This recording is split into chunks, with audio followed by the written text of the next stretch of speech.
gawin. Big dog, alam mo naman na malamig. Yung pa ay sa beach, sa pangarap ay sa back. Kinilusa yung dalangin hanggang sa may marating. Cause madami pa akong kailangan gawin. Big dog, alam mo naman na malamig.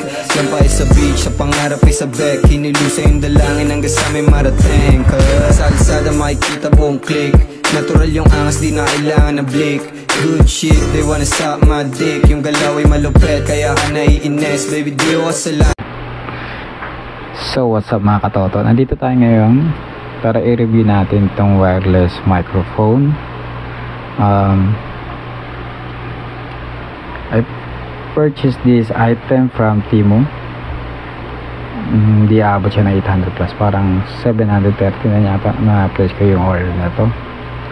So here's my voice using this microphone, and let's see what is in the kasama sa mga box na to.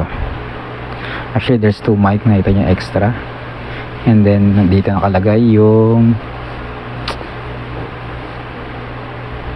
kinakabit sa phone,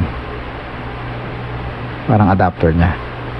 Pakita natin mamaya kasi nakakabit para marinig nyo yung maganda yung boses ko. So ito sa box nya, dalawa siya, then meron na rin siyang kasamang napakatigas na clip, ayan.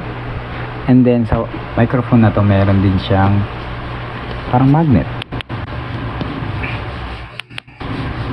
Ito yung magnet niya, napakatigas tanggalin. Hindi siya yung kapit dito sa damit, para ba nagsasalita kayo, di siya hassle, diba? Napakaganda, hindi siya masyadong halata. And then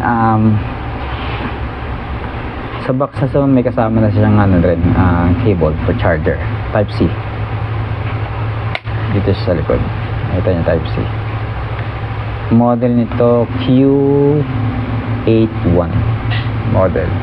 Walang nakalagay kung ano man na pa-capture, nakalagay lang model Q81.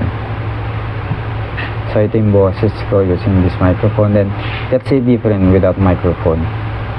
Tatanggalin ko lang yung adapter niya para makita nyo yung different. Okay. So ito yung boses ko pag walang microphone. And then pag pinurchase nyo pala yung item na to, there's 2 options. You can choose Android or Apple. For Apple, so pinili natin pang Android type C. Balik ko lang ulit para mapakita natin yung feature naman ito for noise cancellation. Makapansin nyo napakalakas ng background ko. May electric ko pang kasi sa likod ko. So let's see what is the difference.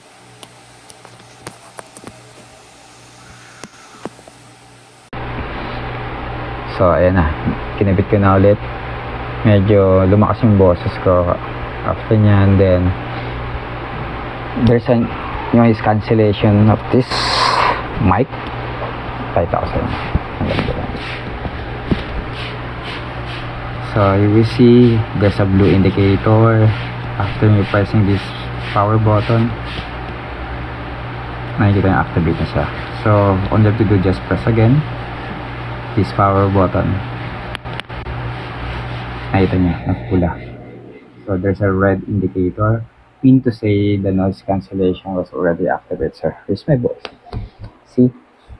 Napaka different using noise cancellation. Nawala yung ingay sa likod ng electric fan. Actually, mayroon mga doon nagwawali sa labas. Di lang siya rinig. Di lang siya masyado rinig using this microphone. So, ayun guys.